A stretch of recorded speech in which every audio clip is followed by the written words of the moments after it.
Roedd Big Pit arfer bod yn bwll glo, a byddai dynion yn mynd yn bell o dan y ddaear i chwilio am lo. Erbyn hyn, mae'n amgueddfa lle daw pobl i ddysgu am fywyd a'r gwaith yr oes a fi.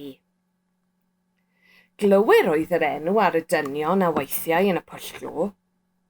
Heddiw yn Big Pit, mae tywyswyr glofa. Maen nhw gwisgo overalls oren. Fyddech chi wedi hoffi gweithio dan y ddaear? Ydych chi'n meddwl y byddai'n gwaith caled? Ydych chi'n meddwl ei fod yn waith peryglus? Roedd gweithio dan y ddaear yn beryglus iawn. Roedd yn dywyll a'r glywir yn gorfod gweithio mewn gofod bach iawn. Beth am gau eich llygaid yn dyn i weld pa mor dywyll oedd hi?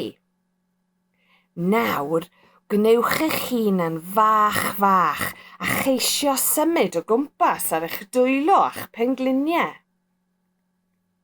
Bydd glywir yn mynd â golau dan y ddaear i allu gweld.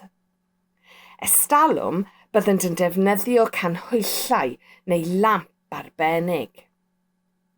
Erbyn hyn, mae ganddyn ni lampau cap trydan. Caiff rein eu pweru gan y batri sydd ar felt y glywir.